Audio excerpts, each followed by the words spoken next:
사람의 제일 되는 본분은 뭘까요? 예. 어떻게 하면 하나님을 기쁘시게 하며 하나님 앞에 영광을 돌릴 수 있을까? 요한복음 15장은 포도나무 비유를 통해서 오늘 우리가 읽었죠. 어떻게 되면 하나님 영광을 받으신다고요? 그렇죠. 너희가 열매를 많이 맺으면 내 아버지께 영광이 된다라고 말씀을 합니다. 그럼 이제부터 우리가 뭘 해야 돼요? 안 넘어가시네. 사람들은 그래서 뭐 하려고 그러냐면 열매를 뭔가 많이 맺어드리려고 노력을 합니다. 그러나 뜻밖에도 이 문제는 생각보다 그리 간단하지가 않습니다. 왜냐하면 우리가 열매를 열리는 것은 내가 노력을 하는 게 아니라 내가 예수님과 얼마나 연합되어 있느냐에 따라 달라지는 것이지 나의 노력과 열심 때문이 아니라는 겁니다. 그러니까 여러분 열매 자체만을 따로 떼어놓고 영광이냐 아니냐는 쉽게 얘기할 성질의 것이 아니에요. 오히려 그거보다는 어디에 초점을 맞추고 있냐면 내가 예수님과 연합되어 하나 되고 예수님과 동행하며 예수님을 사랑할 때 예수님의 사랑이, 예수님의 은혜가 내 안에 흘러넘치게 되고 자연스럽게 예수님이 기뻐하는 열매는 맺어지게 된다는 겁니다. 자, 4절을 보세요. 내 안에 거하라 나도 너희 안에 거하리라. 가지가 포도나무에 붙어있지 아니하면 스스로 열매를 맺을 수 없음 같이 너희도 내 안에 있지 아니하면 그러하리라. 자, 열매가 있느냐 없느냐는 언제나 뭐를 확인하기 위해서 필요한 거예요? 그렇죠.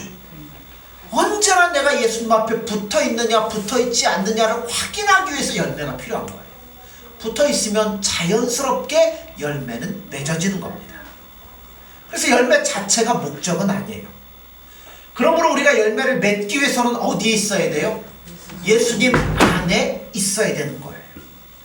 성경을 보면 예수님 안에 있으라는 두 가지로 나타납니다. 자, 말하자면 전도할 때 필요한 거예요. 주 예수를 믿으라.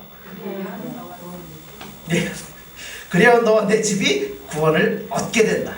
즉 초신자들에게 예수님을 믿고 신자가 되기 위해서는 누구를? 예수님을 영접하는 일이 필요하다는 거죠. 그게 예수님 안에 있어야 된다는 이야기예요. 또 하나는 언제 필요할까요?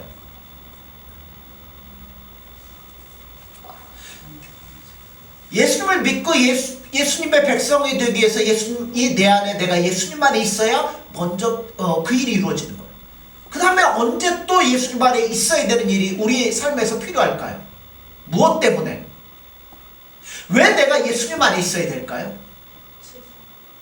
구원은 따로 떼어놓고 그 다음에는 뭘 위해서? 아니죠. 그렇죠.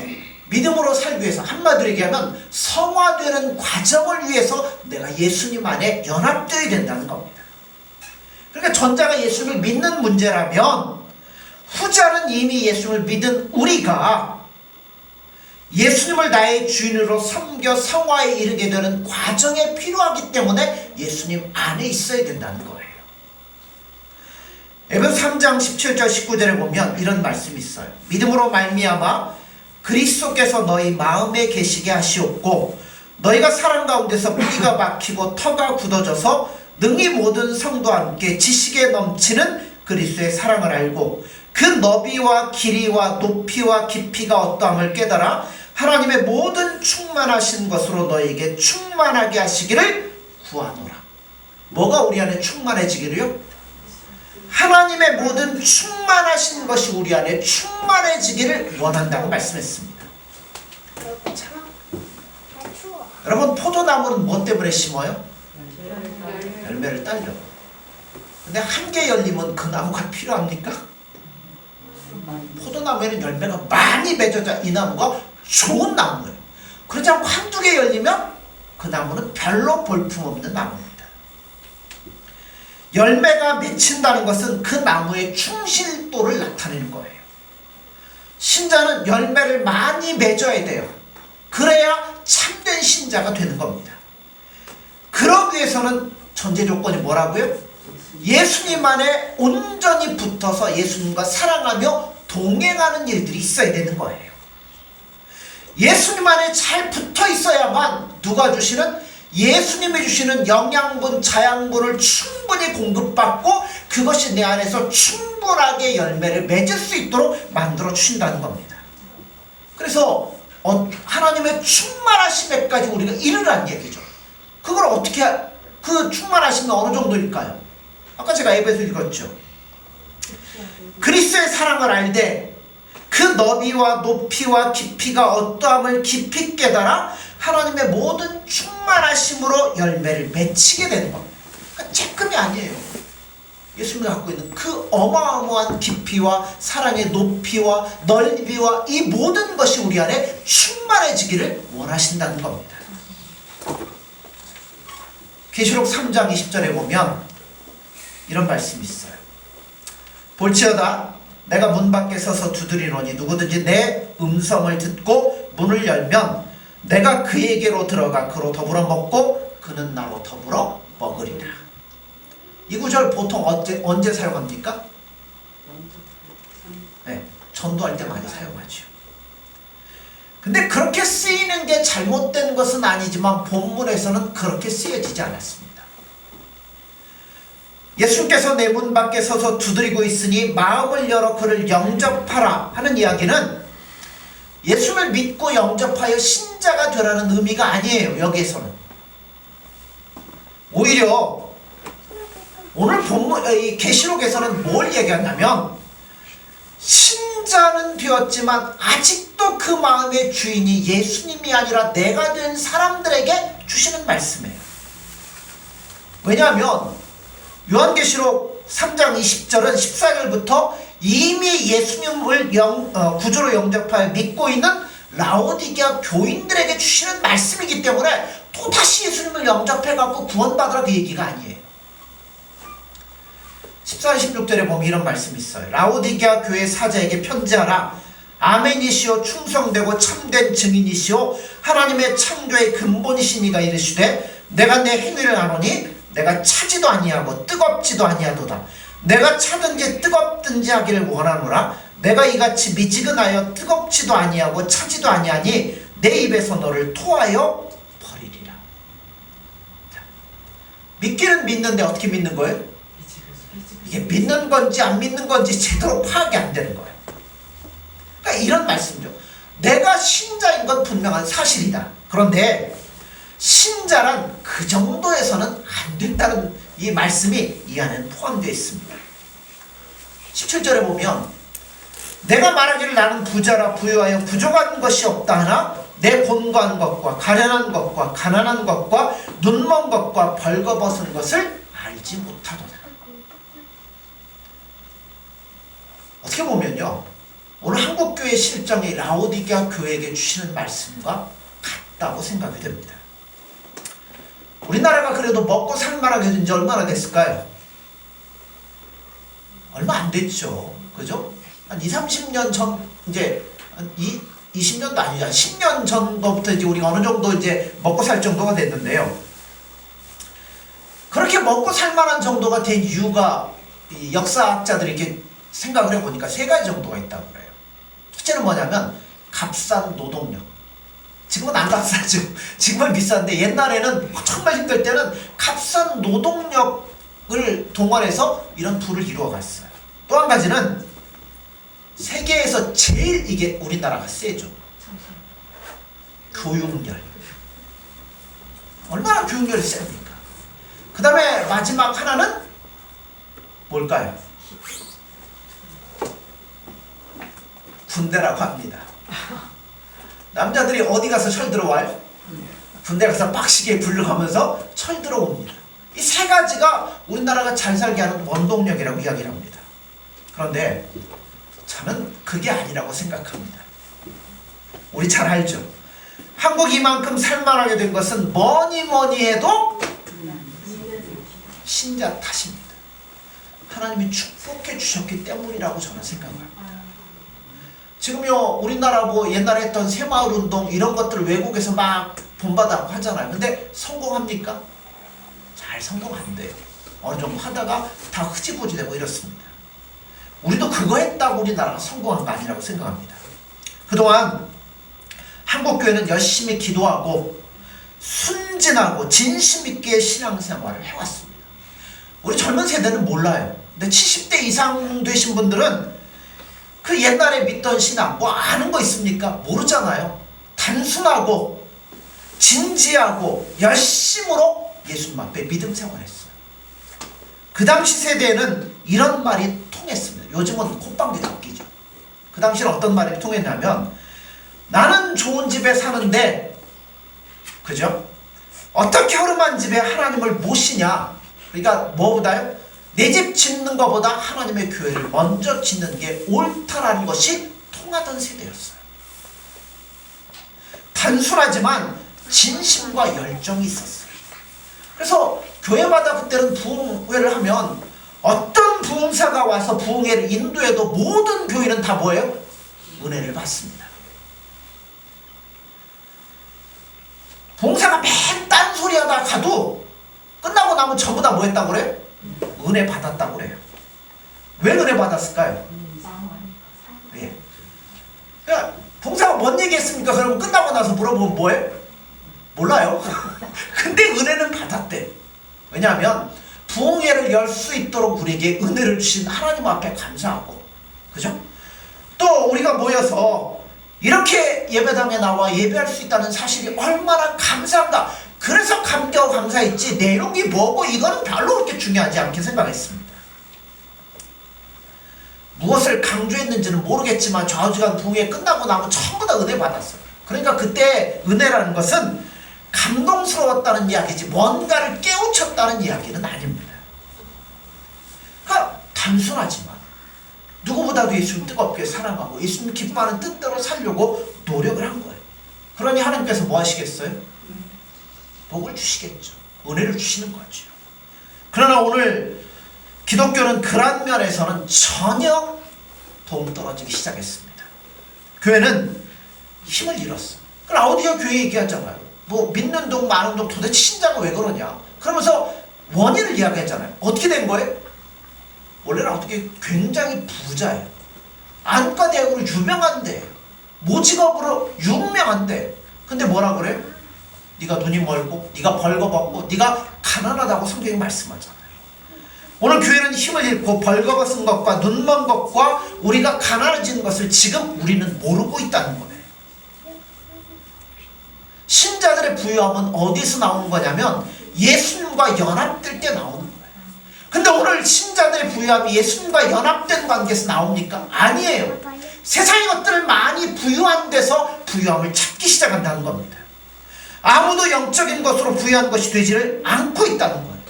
그런데도 세상적인 것 많이 갖고 있고 교회가 이런 것들이 많아지니까 뭐라고 스스로 생각해요? 우리는 넉넉하다. 아무것도 부족하지 않다. 그러다 보니까 뭘 안 하기 시작하냐면 하나님의 말씀 앞에 자신을 비춰보고 자신의 부족하고 연약한 것들을 하나님 앞에 내려놓고 예수님의 은혜가 아니면 살아갈 수 없음을 고백하며 예수님 앞에 전적으로 매달리는 일들이 약해지기 시작했다는 거예요. 말하자면 신자의 가장 큰 소원은 약속을 따라 예수님과 즐거이 동행하며 예수님으로부터 주어지는 그 영적인 은혜가 아니라 뭘로 바꿔지냐면 세상적인 것으로 바꿔지기 시작했습니다. 그러니 자연 기독교는 세상적인 것을 쟁취하기 위한 얻기 위한 수단과 방법으로 변질되기 시작했다는 거예요. 예전에 조엘 무슨 목사님이죠? 목적 이끄는 삶인가요? 뭐 하여튼 그분이 원래 이제 그분 아버님이 목사님이고 이분은 음향 담당 뭐 이걸 했대요. 그 교회에서. 근데 이렇게 수많은 설교를 들으면서 딱 하다 보니까 사람들이 어디에 반응을 보이는지를 딱 캐치를 해낸 거예요. 어디 반응을 보일까요? 예수 믿으면 잘 됩니다. 예수 믿으면 문제 해결됩니다. 여기에 초점을 딱 맞춰서 그 다음에 이분이 목사님이 돼갖고 거기에다 초점을 맞추고 그거를 강조하니까 교회가 엄청나게 부흥하고 성장하더래요. 사람들의 부자 되고 싶은 욕망, 사람들의 잘 되고 싶은 욕망을 맞춰주니까 그렇게 되더라는 겁니다. 여러분, 기독교는 그것을 얻기 위해서 필요한 이 수단과 방법이 아니에요. 그러니까 여러분, 우리가 어떤 기도를 하는가를 자세히 보면 우리도 어디에 와 있나를 알 수 있다는 거예요. 모두가 세상에서 세상적인 것들을 얻기 위한 방법이요 수단으로 기도를 사용할 때가 많이 있습니다.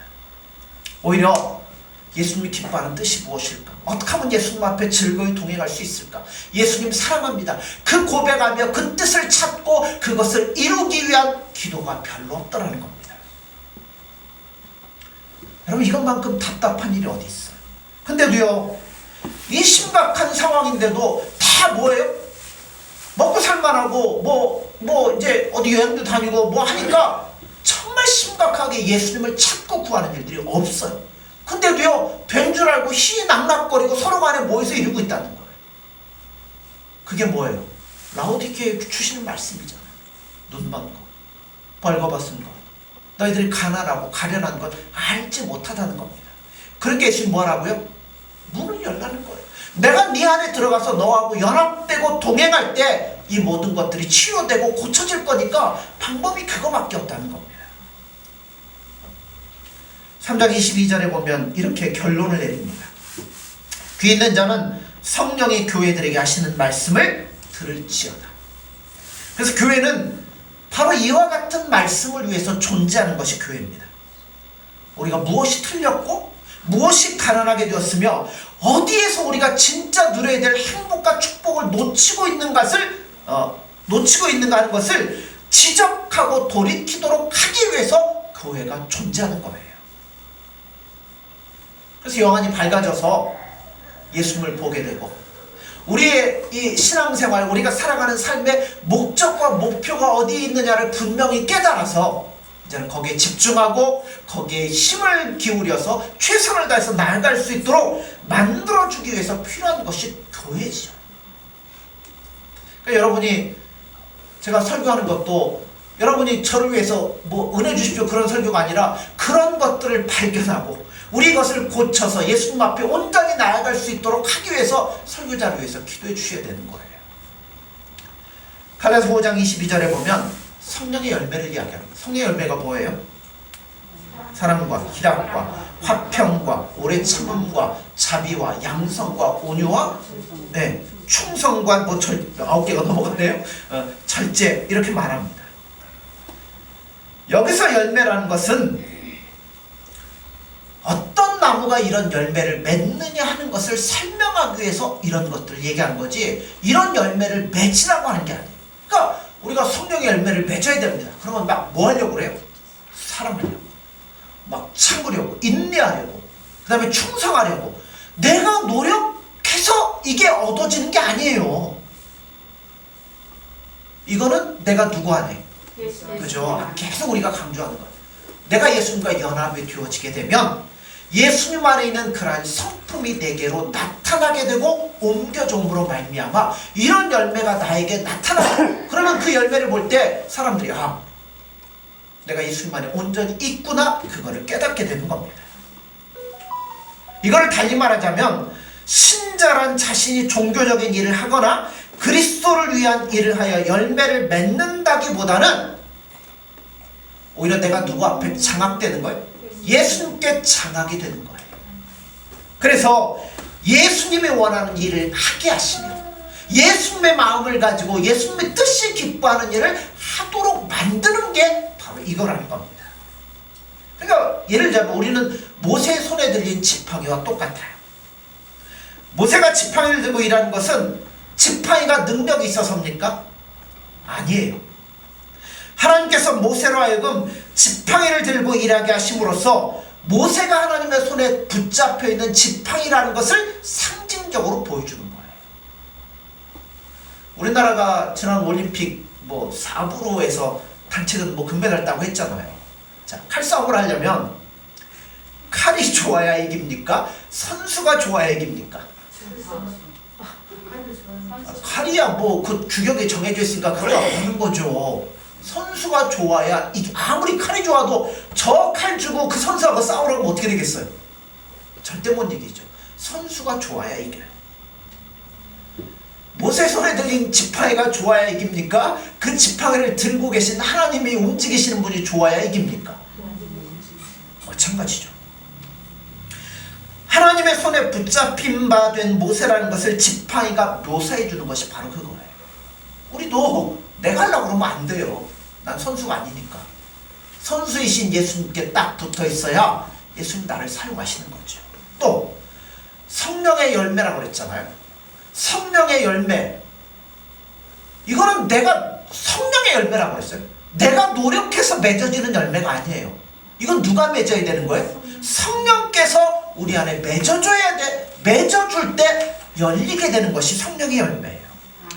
자, 근데 성령의 열매는요, 언제나 무엇과 연관이 되냐면 성품과 연관이 돼 있어요. 뭐 눈에 보여지는 이 뭐 활동이나 이런 게 아니에요. 예수님이 내 안에 연합하심으로, 예수님이 내 마음에 은혜를 주심으로, 예수님이 나를 장악하심으로, 예수님의 사랑과 그 모든 것들이 내 안에 성품으로 나타나게 되는 거죠. 그래서 사랑과 희락과 화평과 인내와 자비와 양성과 충성과 온유와 절제라고 했어요.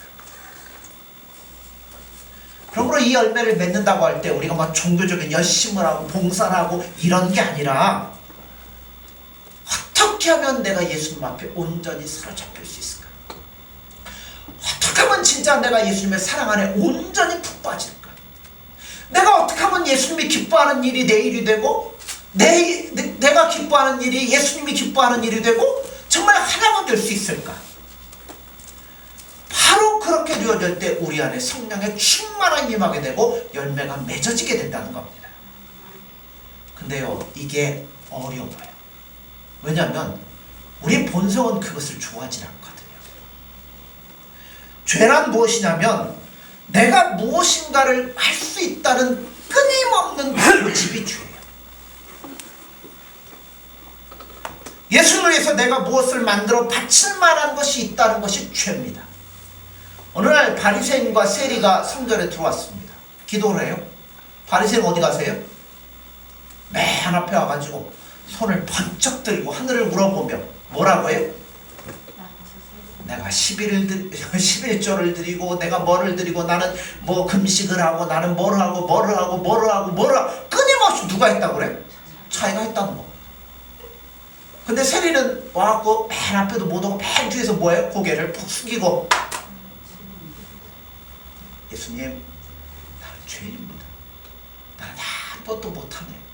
예수님의 은혜가 아니면 나는 살아갈 수가 없어. 그게 세리의 고백이잖아. 그러니까 죄가 다른 게 아니에요. 끊임없이 내가 뭔가를 예수님 앞에 드리고 할 수 있다는 그 고집 자체가 죄인 거예요. 그러므로 그러한 것들을 깨부숴야 돼요. 예수님 안에 붙어 있으려면요, 내가 살아있으면 붙어 있을 수가 없어요. 어떻게 붙어 있습니까? 고린도후서 10장에 보면 너희의 복종이 온전하게 될 때 모든 복종치 않는 것을 벌하려고 예비하는 중에 있노라. 자, 하나님께 신자들을 훈련시키는 목적이 뭐라고 그러냐면 뭐 하려고요? 금방 읽었죠. 복종하는 것이라고 그랬어요. 결국 성화라는 것은 뭘까요?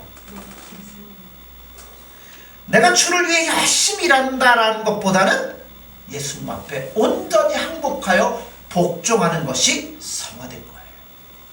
그러니까 뭐 성화 그러면 내가 예수님 믿어가지고 내가 기도도 다 열심히 하고 뭐 봉사도 열심히 하고 내가 뭔가 교회를 위해서 뭔가를 일을 하고 그게 아니라, 성화란 결국 내가 못하는 거죠. 예수님 앞에 온전히 붙어 있어서 예수님께 모든 주도권을 내어드림으로 예수님이 나를 마음껏 사용하시는 것이 바로 성화인 거예요.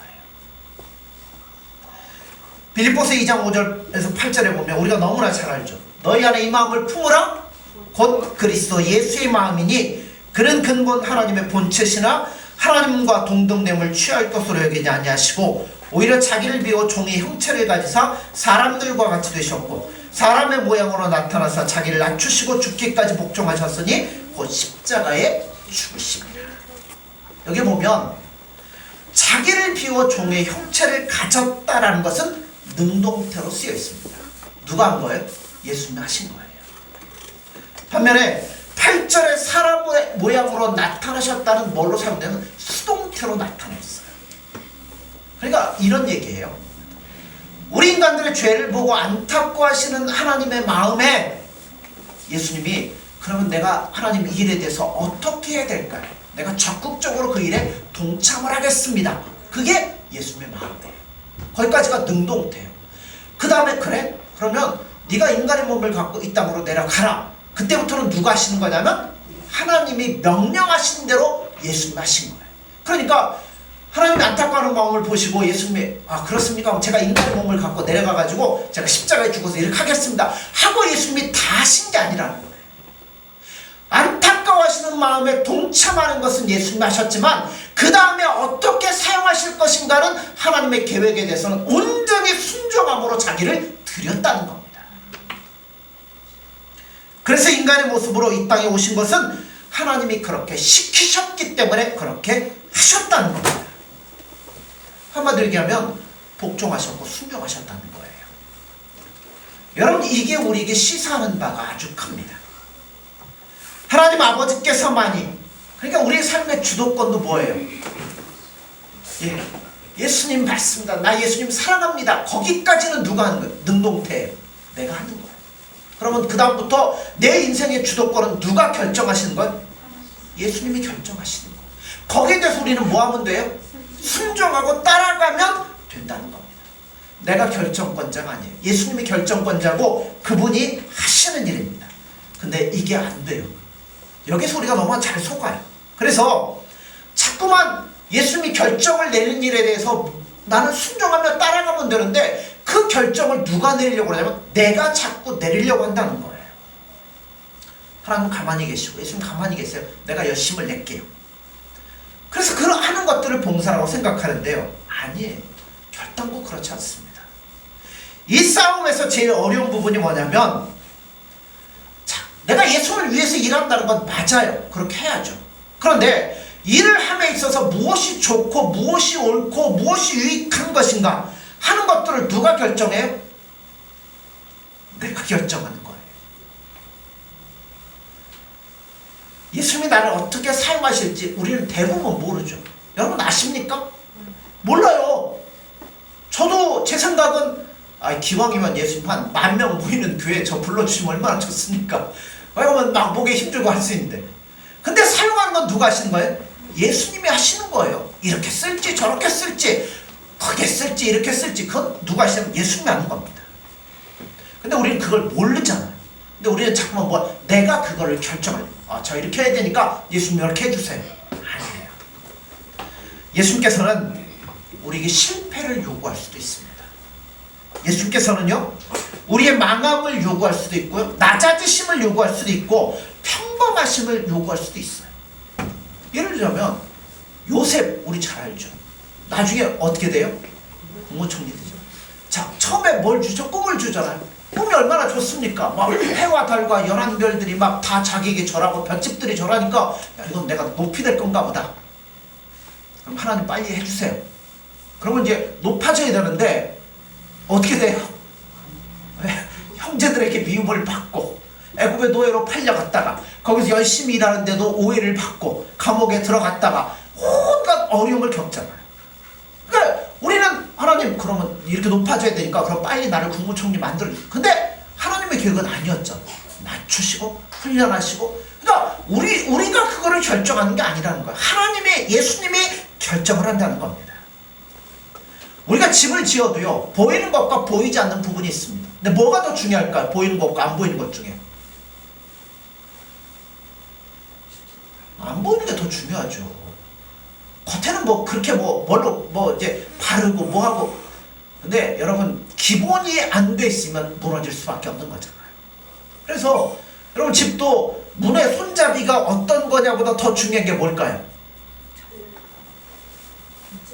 경첩이 중요하죠. 이게 제대로 문에 붙어 있어야 문에 손잡이가 필요한 거지. 이게 문에 안 붙어 있고 덜거덕거리고 어그고 안 맞고 그러면 여러분 무슨 소용이 있겠습니까? 우리는 언제나 늘 기초적인 부분에서 하나님께 맡기려고 예수님께 맡기려고 하질 않아요. 예수님께서 나를 통하여 하시는 일과 인생보다도 내가 예수님을 위해서 뭔가를 만들어서 해드리는 것이 더 낫다고 생각하기 때문에 참된 열매를 맺지 못할 때가 많이 있습니다. 그러니까 예수님이 사업에 축복을 해주셔서 이렇게 해야 내가 이렇게 예수님 앞에 봉사하고 뭔가 하지 않습니까? 그러니까 이거부터 해주세요. 근데 안 해주니까 나도 못하고 있지 않습니까? 늘 그렇게 얘기할 때가 많아요.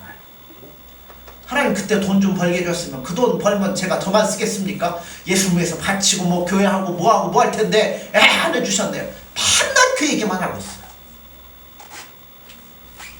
근데요, 언제 예수님 우리에게 돈 요구하신 적 있습니까?